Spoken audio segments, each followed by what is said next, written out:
¿Alguna vez te has preguntado quiénes eran los verdaderos dueños de México cuando el país entero se caía a pedazos?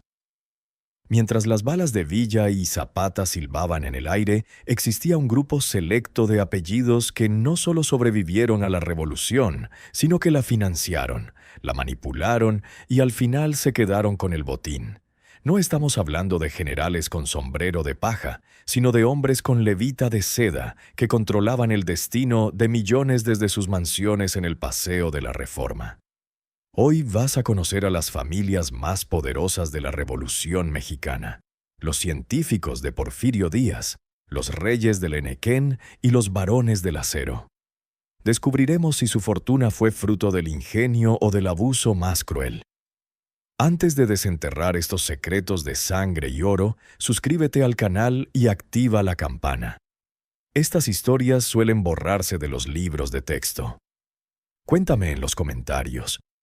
¿Crees que hoy en día México sigue gobernado por los mismos apellidos de hace 100 años? Nosotros somos Vantex. Ajusta el volumen y ponte cómodo, porque estamos por desenterrar una historia más para ti. Para entender el poder en 1910, debemos mirar hacia atrás, a la paz porfiriana. México no era un país, era una hacienda gigante. Imagina un mundo donde el 1% de las familias poseía el 90% de las tierras cultivables. En la cúspide estaban los científicos, un grupo de intelectuales y empresarios que rodeaban a Porfirio Díaz, convencidos de que el progreso solo llegaba a través de la inversión extranjera y el orden absoluto. Familias como los Creel, los Terrazas y los Limantur no solo tenían dinero, tenían el control total de la ley. En el norte, el estado de Chihuahua era prácticamente propiedad privada de un solo hombre, Luis Terrazas. Se decía que cuando le preguntaban si era de Chihuahua, él respondía con frialdad: «No, Chihuahua es mío». Este era un México de contrastes violentos. Palacios de mármol de estilo francés conviviendo con peones que nacían, vivían y morían debiendo dinero en las infames tiendas de raya. La riqueza no se creaba, se heredaba o se arrebataba mediante concesiones directas del dictador. Pero el poder absoluto tiene un punto ciego: la soberbia. El conflicto estalla cuando la endogamia del poder asfixia a los nuevos ricos. No todos los poderosos estaban con Díaz. Aquí entran los Madero, una de las familias más ricas del norte, con negocios en minería, vino y banca. Francisco I. Madero no era un campesino hambriento.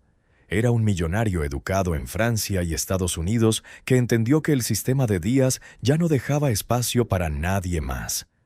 El conflicto no fue inicialmente pobres contra ricos. Fue una fractura entre la vieja guardia de los científicos y la nueva burguesía emergente. La traición de Madero a su propia clase social fue el primer gran giro. Los poderosos de siempre lo vieron como un loco, un traidor a su estirpe. Mientras tanto, en las sombras de las haciendas, el verdadero fuego comenzaba a arder. El abuso sistemático de las familias terratenientes que habían despojado a los pueblos indígenas de sus tierras comunales creó un resentimiento que el dinero ya no podía comprar ni la policía rural podía detener. La revolución no fue una línea recta. Fue un torbellino que puso a prueba la astucia de las élites. Cuando Madero toma el poder, las familias porfiristas no se retiraron a llorar, conspiraron. Los obstáculos para la nueva administración eran los mismos apellidos que habían manejado las finanzas por 30 años. Aquí vemos el surgimiento de una resistencia económica. Las familias poderosas escondieron su oro, financiaron periódicos para desprestigiar al nuevo gobierno y buscaron el apoyo del embajador de Estados Unidos. Pero el mayor desafío no vino de los salones, sino del campo. Emiliano Zapata reclamaba las tierras que las familias de Morelos, como los Escandón, habían robado para plantar caña de azúcar. Los Escandón representaban el máximo refinamiento. Polo, equitación y viajes a Europa, todo financiado por el sudor de peones que apenas hablaban español. El descubrimiento para estas familias fue aterrador. Por primera vez en siglos, sus títulos de propiedad no valían nada frente a un fusil Mauser. El miedo cambió de bando, y las maletas comenzaron a llenarse de joyas. A medida que la guerra avanzaba, la supervivencia se convirtió en un arte oscuro.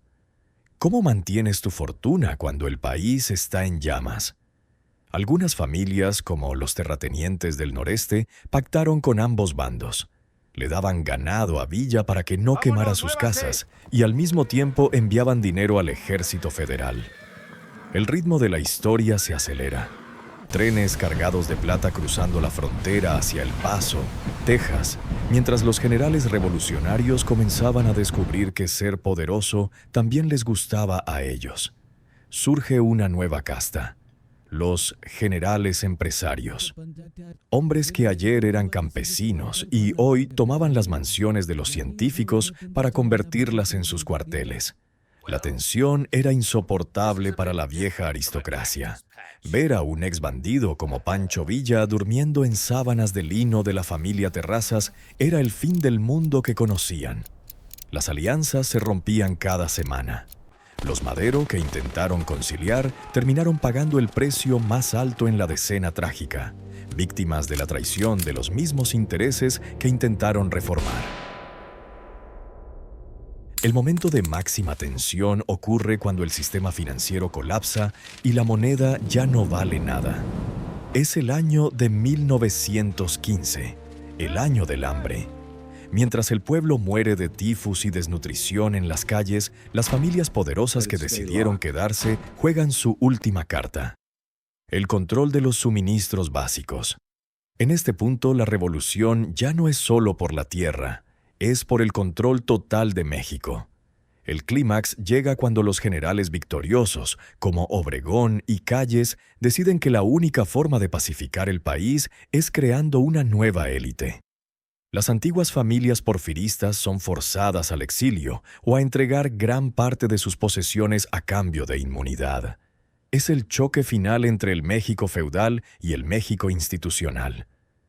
Imagina la escena: los grandes salones del Jockey Club, antes reservados para la aristocracia de sangre, ahora ocupados por generales con botas sucias de lodo y sangre, dictando las nuevas reglas del juego. El viejo orden ha muerto, pero el poder no ha desaparecido. Solo está cambiando de manos, preparándose para una transformación que nadie esperaba. Tras el humo de las batallas, el polvo comenzó a asentarse. Las consecuencias fueron devastadoras para unos y gloriosas para otros. La gran familia Terrazas perdió millones de hectáreas, pero conservó suficiente capital en bancos extranjeros para regresar años después como empresarios industriales. Los científicos desaparecieron como grupo político, pero sus métodos de administración técnica fueron adoptados por los nuevos gobiernos. La intensidad baja, pero la amargura crece. Muchas familias que vivían en la opulencia terminaron en apartamentos modestos en París o Nueva York, viviendo de los restos de su gloria pasada. En México, los nuevos poderosos comenzaron a casarse con las hijas de la vieja aristocracia, mezclando el linaje con el nuevo poder militar. Es una resolución irónica. La revolución, que buscaba destruir el privilegio, terminó creando una nueva nobleza revolucionaria. Las haciendas fueron repartidas, sí, pero los sectores clave como el petróleo y la banca seguían bajo el control de unos pocos, ahora bajo la vigilancia de un Estado mucho más fuerte y centralizado. Finalmente, la estructura de poder en México encontró un nuevo equilibrio. La resolución de este conflicto no fue un final feliz de cuento de hadas, sino un contrato pragmático. Las familias sobrevivientes entendieron que para conservar la riqueza debían mutar. Dejaron de ser hacendados para convertirse en industriales, banqueros y políticos de partido. Aquellos que se negaron a cambiar, los que se aferraron al pasado, terminaron en el olvido. La reforma agraria de Cárdenas, años después, daría el golpe final a la tenencia de la tierra como base del poder, obligando a las élites a refugiarse en el sector financiero y comercial. La historia nos muestra que el poder en México es un camaleón. Se adapta, cambia de color y de discurso, pero rara vez se destruye por completo. Los apellidos que hoy dominan la lista de Forbes en México tienen, en muchos casos, raíces que se hunden profundamente en aquellos años de pólvora y traición, demostrando que la herencia es más fuerte que cualquier decreto revolucionario. Mirando hacia atrás, la historia de las familias poderosas de la Revolución nos deja una lección inquietante sobre la naturaleza del éxito. ¿Fue el abuso lo que construyó estas fortunas? En gran medida, sí.